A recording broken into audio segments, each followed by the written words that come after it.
when men say that they want a natural woman, a woman who's natural, who doesn't have any body enhancements, I've never heard a man say this, but what I'm going to also assume that men mean by that is yes, the physical body they want to be natural, but more so they don't want the attitude, the potential attitude that can come when a woman has her body done. Because again, often, not in every case, but if you're getting your body done, in most cases, you're not doing that to be invisible. You're doing that to be seen. And even with this pastor, she, the way she positions her camera when she takes pictures, she had making sure she shows, her full body.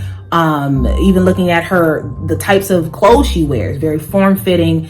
And again, I think from a man's standpoint, obviously I, can't speak for men, but sometimes that attitude, you can say it's confidence, but there's a thin line between confidence and arrogance, and at what point does sort of taking pictures and having to show off your entire body every single time, at what point does that become maybe a little conceited? One thing, men, you don't need to do is get impressed by witchcraft. I told you that. I am the guy that's been putting out in the lexicon about witchcraft, okay?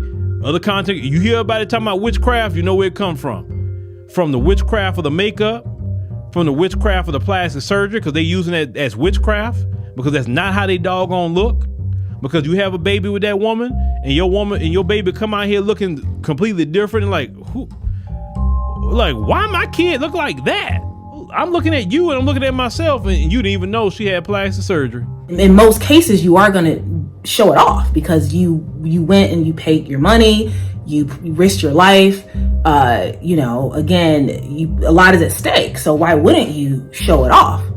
And so that is what we're dealing with. The nuance, if it is true, it's alleged, but if it is true that she got a BBL, and then we have to sort of examine, well, for what? Why would, I believe she's single or she's not married. So as a single woman to go and, enhance your butt, snatching your waist. And this is not a video to come down on her, but it's more to examine the dynamic, because this is, again, something that's going on in the Black church where there are women getting BBLs. And the question becomes, why? Because in most cases, a BBL is not going to lead to more modesty and humility. It could potentially lead to more vanity for some people, not for all people. It could lead to more vanity. And so if the outcome of the BBL is leading to something that is not God's intention, or something that is of God, then why are we pursuing these things? Now, of course, the answer is, well, people want to look good. People want to look good, and they want to be, even in the church, they want to be regarded as being beautiful and being sexy. But the question becomes, is the church a place for sexy?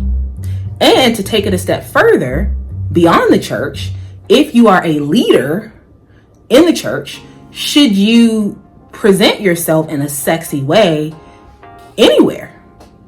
Other than obviously in the house, yes, but if you're out and about, should that be your role? So these are, I would love to know what you think about this in the comments. An argument can even be made with using heavy filters. Every time you take a photo or a video, you have to use these heavy filters that really sort of mask what you really look like. That could also be a sign of, perhaps being too into yourself or portraying an image that's not real. And then we have to look at the component of fashion. Co-pastor Karri Turner seems extremely fashionable. And I think oftentimes women in the church will blame, if they wear something tight or something that's a little risque, they'll blame it on their love of fashion. And they'll say, well, I just love fashion. and perhaps that, could be true that they love fashion, but the question then becomes, even if you love fashion, I'm assuming there still are restrictions, not only with what you would wear to church, but also what you would wear out in the street if you are a Christian, if you're a woman of God, right? Dr. Karri Turner, who is the new co-pastor at New Birth Church, seems like a really nice woman. And I actually watched some of her footage online. I mean, she has videos even before she was promoted to be a co-pastor. She has some videos on YouTube where she's giving sermons, and she seems great. I mean, I don't have any issue with her message and the way she delivers. She actually delivers a pretty powerful message. But the question becomes, because of the way she looks, and again, because of the alleged BBL, does that somehow take away from not necessarily her message, but should we take into account the way she presents herself on stage, in the pulpit and outside of the pulpit? Should we take into account her form-fitting clothes? What bearing does that even have on her message? And I remember Erica Campbell, singer Erica Campbell, who went through this. She wore this white dress that I thought she looked amazing in some years ago.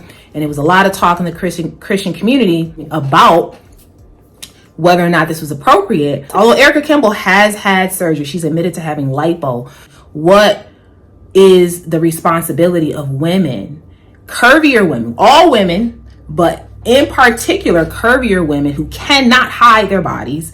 I mean, it's hard to hide an extremely curvy body.